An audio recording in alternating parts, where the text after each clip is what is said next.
Hello students, मैं धीरज Jain lecturer EFM आपका हार्दिक स्वागत करता हूं आपके अपने कॉलेज के चैनल पे गुरुग्राम डिग्री कॉलेज के।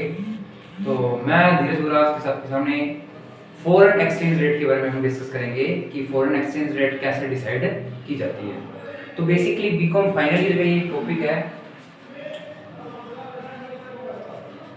चैप्टर का टॉपिक का फाइनल ईयर आपकी बुक है इंटरनेशनल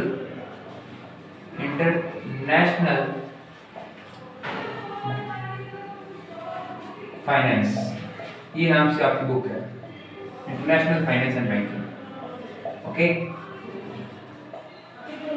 तो इस वीडियो के अंदर हम डिस्कस करेंगे बेसिकली कि फॉरेन एक्सचेंज रेट क्या होती है। Basically what is foreign exchange rate. ये आपका चैप्टर नंबर 17 है, ठीक है। According to the book of RB ABC यानी अजमेर बुक कंपनी के अकॉर्डिंग। ओके स्टूडेंट्स, होप कि आपको यहाँ तक चीज़ें क्लियर होगी। कौन कौन सी चीज़ें हैं, थोड़ा सा मैं स्क्रीन ऊपर कर देता हूँ, होप कि आपको यहाँ पे विजिबल हो रही होगी। तो सबसे पहले मैं आपको ये बता देता हूँ फॉरेन एक्सचेंज रेट क्या होती है स्टूडेंट्स।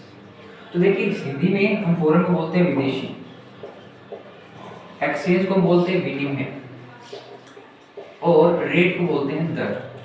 ये वीडियो उन सभी बच्चों के लिए जो हिंदी और इंग्लिश मीडियम दोनों के लिए। ऐसा नहीं है कि हिंदी में बताऊंगा, मैं आपको दोनों बाइलिंगुअल में बता दूंगा, दोनों ही लैंग्वेज में बता दूंगा। सबसे पहले फॉरेन एक्सचेंज रेट है क्या, तो ऐसी रेट, ऐसी दर जो आपको फॉरेन करेंसी में एक्सचेंज कर देती है। अपनी डोमेस्टिक करेंसी को आप अपनी फॉरेन करेंसी में चेंज करते हो, उस रेट को हम क्या बोलते हैं, जिस रेट पर आप चेंज कर रहे हो उस रेट को हम बोलेंगे FER शॉर्ट में। क्या बोलेंगे स्टूडेंट्स? FER। नॉर्मल सी हम बात कर रहे थे, हमें ये क्यों यूज होते हैं।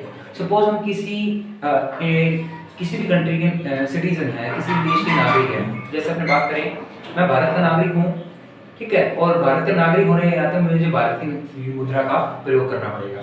अगर मैं किसी भी उद्देश्य के लिए या किसी भी पर्पस के लिए मैं बाहर जा रहा हूँ, कंट्री से बाहर जा रहा हूँ, तो मेरे को नॉर्मल सी बात है वहाँ की करेंसी का यूज करना पड़ेगा। और अगर मेरे को वहाँ की करेंसी नहीं होगी तो मेरे को कुछ भी परचेज नहीं करने देंगे। तो बेसिकली उस कंट्री की करेंसी को लेने के लिए मैं अपने इंडिया के स्टॉक एक्सचेंज में जाऊंगा, वहां मैं इंडियन करेंसी दूंगा और वो मेरे को फॉरेन करेंसी दे देंगे। बट उनको एक कैलकुलेशन करनी पड़ती है कि जिस रेट के थ्रू वो मेरे को इंडियन करेंसी को अदर फॉरेन करेंसी में चेंज करवा रहे हैं, उस करेंसी को मेरे को क्या करना पड़ेगा, कैलकुलेट करना पड़ेगा। हालांकि ये काम मेरा नहीं है, उनका काम है, but this rate will be decided to exchange the domestic currency into foreign currency. Domestic currency को जिस दर पर फॉरेन करेंसी में चेंज किया जाता है, जिस रेट पर चेंज किया जाता है, उस रेट को हम क्या बोलते हैं, FER, विदेशी विनिमय दर। होप कि आपको चीजें क्लियर होगी कि FER क्या है। सपोज एक एग्जांपल ले लेता हूं, मान लो कि मेरे पास 700 रुपए हैं। कितने रुपए हैं? 700 रुपए। और अभी डॉलर जो एक यूनिवर्सल करेंसी है, मोस्टली 10 to 15 7 to 10 कंट्रीज के अंदर ये डॉलर ही कॉमन करेंसी है। जैसे हम कहते हैं कि यूनिवर्सल लैंग्वेज कौन सी है, तो बेसिकली इंग्लिश है, चाइनीज है। वैसे ही डॉलर क्या है, यूनिवर्सल करेंसी है। जैसे $1 का प्राइस है, मान लो सपोज 71 रुपीज, ये 70 रुपीज मान लो। एक हमने एक एग्जांपल लिया छोटा सा, 70 रुपीज है, मेरे पास 700 रुपीज है, मैं इसको इसमें चेंज करना चाहता हूँ, तो कैसे चेंज करूंगा। सपोज कि $1 70 के इक्वल है, तो 700 किसके इक्वल होंगे, तो इसमें हमें क्या करना है, 700 है तो उसमें 70 का डिवाइड करना है।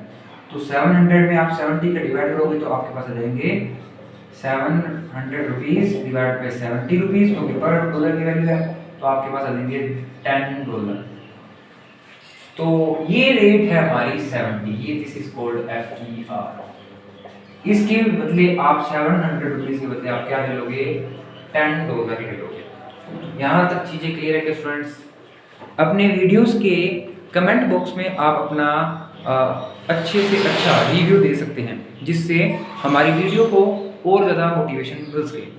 मैं आपके लिए और ज़्यादा प्रयास करूंगा कि आगे आपके जो टॉपिक्स हैं और इसे और इजी लैंग्वेज में करवाएं, लेकिन थोड़ा बहुत हमें बुक की लैंग्वेज को भी अंडरस्टैंड करना पड़ेगा। यहाँ तक चीज़ें क्लियर है। तो इसके बाद हम बताते हैं कि हाउ इट इज डिसाइडेड। हमें पता चला क्या फॉरेन एक्सचेंज क्या है, वह दर जो एक देश की मुद्रा को दूसरे देश की मुद्रा में परिवर्तित करती है। ये भारत की मुद्रा है और ये मुद्रा है अमेरिका की। तो मैंने भारतीय मुद्रा को अमेरिकी मुद्रा में परिवर्तित कर दिया। किस दर पे किया? तो ये 70 रुपए प्रति वाली ये दर मेरी क्या होगी, विनिमय दर। यहाँ तक चीजें समझ में आई है कि स्टूडेंट्स? हाँ जी बताइए। अगर किसी का डाउट है तो कमेंट बॉक्स में मेरे को कमेंट करके इंटीमेट कर सकता है। तो बेसिकली भारतीय मुद्रा ये भी, अमेरिकी मुद्रा ये भी। चेंज किसने किया? इसने चेंज किया। इस दर को हम क्या बोलेंगे? FPR। यहाँ बात समझ में आ रही है? इस मुद्रा को अमेरिकी मुद्रा में चेंज कर दिया। कैसे किया? 700 रुपीज थे, 10 में डिवाइड कर दिया। यहाँ तक चीजें क्लियर है? चलिए आगे बात करते हैं फॉरेन एक्सचेंज रेट डिसाइड कैसे होती है। चलिए तो नेक्स्ट टॉपिक हमारा आता है foreign exchange rate FER determination, निर्धारण हिंदी में बोलो। अगर हम फॉरेन एक्सचेंज रेट का निर्धारण की बात करें तो बेसिकली हम एक डायग्राम के थ्रू उसको अच्छे से डिस्कस कर सकते हैं। आपने 11th क्लास के अंदर डिस्कस किया था माइक्रो इकोनॉमिक्स, या फिर 12th में डिस्कस की होगी आपने माइक्रो इकोनॉमिक्स। तो कहीं ना कहीं आपने माइक्रो इकोनॉमिक्स पढ़ी होगी और माइक्रो इकोनॉमिक्स के अकॉर्डिंग डिमांड कर्व आपने पढ़ा होगा। डिमांड, इसको हम बोलते हैं मांग, और एक सप्लाई पढ़ा होगा जिसको हम बोलते हैं पूर्ति। क्या बोलते हैं? तो मांग और पूर्ति क्या कहते हैं? मांग का कीमत के साथ धनात्मक संबंध होता है। क्या होता है? सॉरी ऋणात्मक संबंध होता है। मांग का कीमत के साथ ऋणात्मक संबंध होता है। सपोज मैंने यहाँ पर मान लो कि ये पड़ी है कीमत, ये कीमत रखती है डायग्राम में, ठीक है, और मैं इधर लिख देता हूँ मांग और पूर्ति। यहाँ मैंने लिख दिया कि क्या लिख दिया? क्वांटिटी। जैसे हाँ सपोज कि मैंने यहाँ पर लिख दिया मैंने कीमत और यहाँ लिखा मैंने क्वांटिटी। अगर कीमत बढ़ेगी, प्राइस बढ़ेंगे तो डिमांड क्या होगी? कम होगी, क्योंकि मांग का उल्टा रिलेशन है। अगर कीमत बढ़ेगी तो मांग कम होगी। और सप्लाई का कीमत के साथ धनात्मक संबंध है। अगर कीमत बढ़ेगी तो पूर्ति भी बढ़ेगी और कीमत घटेगी तो पूर्ति भी घटेगी। जबकि यहाँ पर उल्टा है, अगर ये घटेगी तो ये बढ़ेगी, ये बढ़ेगी तो ये घटेगी। मतलब यहाँ पर जो ऋणात्मक है नेगेटिव, यहाँ पर पॉजिटिव। अगर मैं डिमांड कर्व की बात करूं, सपोज प्राइजेस मेरे को दे रखे हैं 1 2 3 4 5, या आपने दे रखे हैं 10 20 30 40 50, इसको थोड़ा सा ऊपर उठ लेता हूं 60 70, ठीक है। क्वांटिटी की बात करूं तो यहाँ पर बात आ रही है डॉलर की कीमत कितनी है, $1 की, $1 के बदले रुपए की कीमत कितनी है।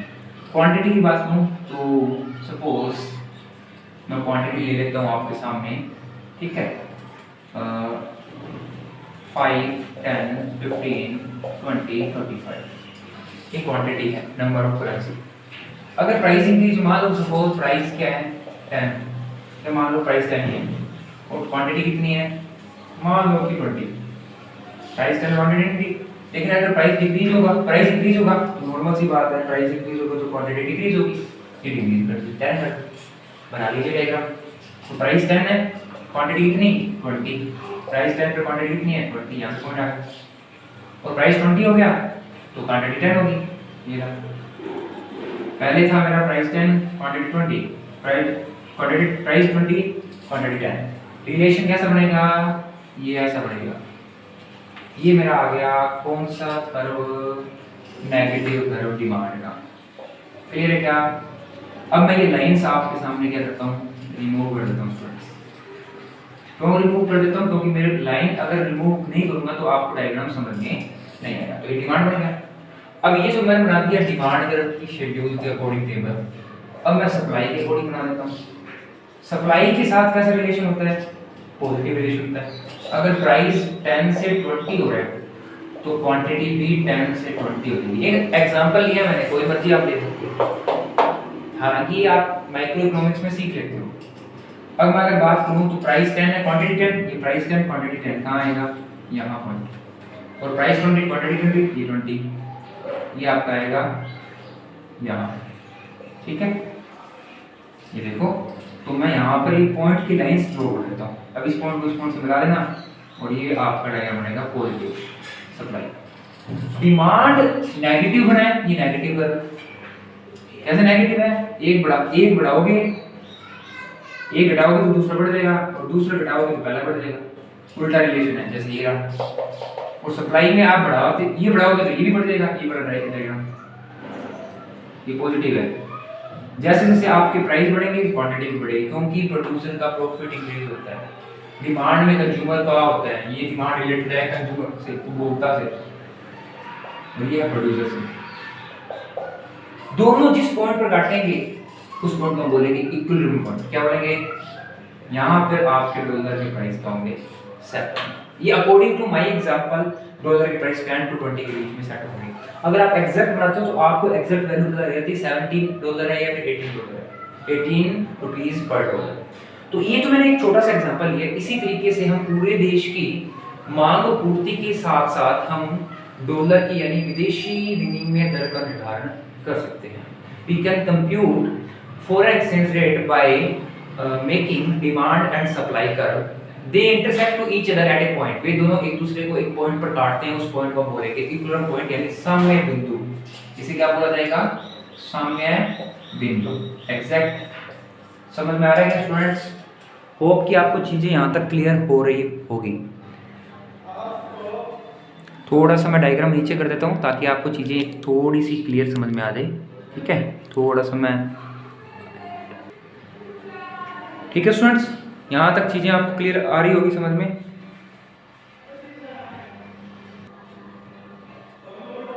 ठीक है स्टूडेंट्स, तो यहां तक हमने बीकॉम फाइनल ईयर की इंटरनेशनल फाइनेंस एंड बैंकिंग कर लिया है।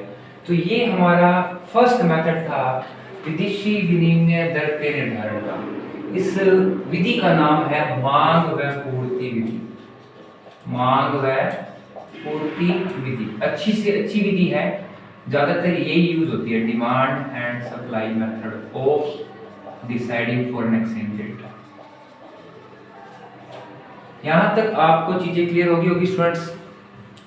ठीक है, तो इसी तरीके से हम अलग अलग तरीके से इंटरनेशनल फाइनेंस एंड बैंकिंग को अच्छे से डिस्कस कर सकते हैं। कोई भी डिटेल है तो मैं अपने नंबर यहाँ लिख रहा हूँ, अगर कोई भी दुविधा हो आप यहाँ पर फिर से कांटेक्ट कर सकते हैं। ठीक है, कैसा भी डाउट हो, ठीक है, धीरज जैन, गुरुग्राम डिग्री कॉलेज 5 ठीक है स्टूडेंट्स, चलिए इसी तरीके की हमारे साथ अच्छी से अच्छी आपको वीडियोस और प्रोवाइड करेंगे जिससे आपके टॉपिक्स अच्छे से क्लियर हो जाएंगे। ठीक है, तो यहाँ तक हमने किया है डिमांड एंड सप्लाई। चलिए आगे की वीडियो और कैरी ऑन कर लेंगे हम। ठीक है, चलिए स्टार्ट करते हैं हम।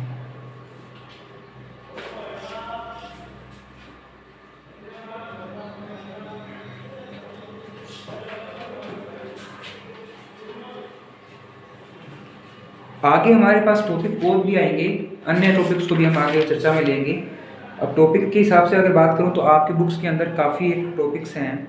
जैसे हम बात करें, ये जो टॉपिक था आपका विदेशी विनिमय दर वाला, ये जो 14 चैप्टर, ठीक है, 14 चैप्टर है मेरे पास। जो बुक है वो है ABC यानी अजमेरा बुक कंपनी, उसका 14 चैप्टर है। बाकी हर बुक का अलग अलग हो सकता है। अजमेरा बुक कंपनी अजमेर के अकॉर्डिंग की बुक है ये। इस बुक के आपके 17 चैप्टर है, सॉरी 14 चैप्टर है। ठीक है क्या? चलिए अब आगे की हम बात करते हैं।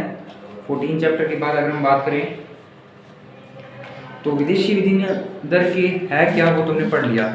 अब इसके अंदर हम पढ़ते हैं विदेशी विनिमय दर के थ्योरी का थोड़ा सा पार्ट। जिससे आपको समझ में आ जाए कि विदेशी विनिमय दर के क्या क्या है। तो हार्टली विदर्स ने क्या बोला है, अंतरराष्ट्रीय मुद्राओं के परिवर्तन की कला के और विज्ञान क्या है विदेशी विनिमय दर। क्या बोला इसने परिभाषा क्या बोली हार्टली विदर्स ने, चलो डिस्कस कर लेते हैं हम। हार्टली विदर्स की परिभाषा क्या कह रहा है, हार्टली विदर्स क्या कह रहा है, हार्टली विदर्स ये कह रहा है विदेशी विनिमय अंतरराष्ट्रीय मुद्राओं के परिवर्तन की कला व विज्ञान है, की कला व विज्ञान है, ये बोला था हार्टले विदर्स ने। इन्होंने मुद्रा की परिभाषा दी थी, इन्होंने ही आगे विदेशी विनिमय मुद्रा की परिभाषा दी है। बहुत ही अच्छे उत्तर माने जाते हैं ये, स्पेशली फॉर मनी कैलकुलेशंस के लिए, ठीक है। इसके अलावा विदेशी विनिमय दर के क्या क्या कारण थे, तो विदेशी विनिमय की समस्या क्या थी, समस्या की अगर मैं बात करूं तो विदेशी विनिमय दर की समस्या क्या थी। तो स्टूडेंट देखिए पहली समस्या थी विभिन्न मुद्राएं, अलग अलग देश में अलग अलग मुद्राएं होती है, तो इसीलिए पहली समस्या थी कि कौन से देश की मुद्रा को हमें कन्वर्ट करना होता, तो हमें पता ही नहीं था, क्योंकि हमारे देश की मुद्रा सिर्फ अमेरिका की अगर पता होती तो हम अमेरिका में चेंज करते, अगर नेपाल की टका की बात कर लें तो वहां का हमें नहीं पता, तो इसीलिए हमें अलग अलग देश की मुद्रा के साथ क्या करना पड़ता है, कन्वर्ट करना पड़ता है। उसका भी रीजन क्यों है, क्योंकि हम कई चीजें हमारे देश में संपूर्ण रूप से उत्पादित नहीं होती, जैसे हम कहीं ज्यादा लेते हैं कहीं कम लेते हैं, तो इस सभी के कारण क्या होता है, अलग अलग प्रभाव देखने को मिलता है। अब अगर हम बात करें स्टूडेंट्स तो बेसिकली इसके बाद आती है हमारे पास विदेशी विनिमय दर का निर्धारण, तो हमने कर लिया। इसके बाद विदेशी विनिमय दर कितने प्रकार की होती है, तो प्रकार की, और समस्या की बात क्या है, तो विभिन्न देशों की मुद्राएं मुख्य रूप से, ठीक है। और इसके अलावा मैं आपको भुगतान हस्तांतरण की समस्या, कि भुगतान करने में कठिनाई हो रही थी, कोई देश किसी देश की मुद्रा में भुगतान करता है तो कोई किसी देश की मुद्रा में भुगतान करता है। मांग और पूर्ति की समस्या, मांग और पूर्ति किसी, अगर हम बात करें परिवर्तनशील विनिमय दर व्यवस्था को, परिवर्तनशील विनिमय दर व्यवस्था अलग अलग की जाती है, इसमें परिवर्तनशील विनिमय दर व्यवस्था भी होती है, इसमें आप दरों को परिवर्तित कर सकते हो, ठीक है स्टूडेंट्स। इसके अलावा अगर हम बात करें उदार विनिमय प्रणाली, विनिमय लाइबरल एक्सचेंज मैनेजमेंट बना हुआ 1991 में बना था, उदार विनिमय प्रणाली, उदार विनिमय दर प्रणाली 1900 ये बनी थी सर 1991 में, जब अपनी आई थी नेशनल इकोनॉमिक पॉलिसी आई थी, तब ये liberal exchange rate management system बना था, LERMS, liberal exchange rate management system 1991 में नेशनल इकोनॉमिक पॉलिसी आई थी, जिसमें लिबरलाइजेशन, प्राइवेटाइजेशन और ग्लोबलाइजेशन आए थे, उदारीकरण, निजीकरण और वैश्वीकरण। इसके हिसाब से क्या हुआ था, आप उदारीकरण को ज्यादा प्रावधान किए गए थे और उदारीकरण को ज्यादा महत्व दिया गया था, ठीक है। इसके बाद भारत के चालू खाते में, बजट के अंदर भी इसकी व्यवस्था की गई थी, बजट में भी दो तरह के खाते होते हैं, चालू खाते, तो चालू खाते के अंदर भी इसके लिए प्रावधान बनाए गए थे, ठीक है स्टूडेंट्स। तो यहाँ पर हमने आज की क्लास में लगभग 2 टॉपिक्स को हमने कवर अप कर लिया है, तो इसी तरीके की वीडियोस को हम आगे कवर अप करते रहेंगे, ठीक है, अपना सहयोग देते रहिए। Okay, thank you sir, thank you for watching this video. इस वीडियो को देखने के लिए बहुत बहुत थैंक यू। तो हमारी जो विदेशी विनिमय की क्लास है वो आज हमारी यहाँ तक कंप्लीट हो जाती है। इसी तरह की वीडियोस पाने के लिए हमारे चैनल को सब्सक्राइब करें, लाइक करें और हमारी वीडियोस को लाइक करें और नोटिफिकेशन का बेल आइकन दबाएं, ताकि आपको हमारी वीडियोस की latest information up to date डलती ही रहे। थैंक यू, जय श्री राम।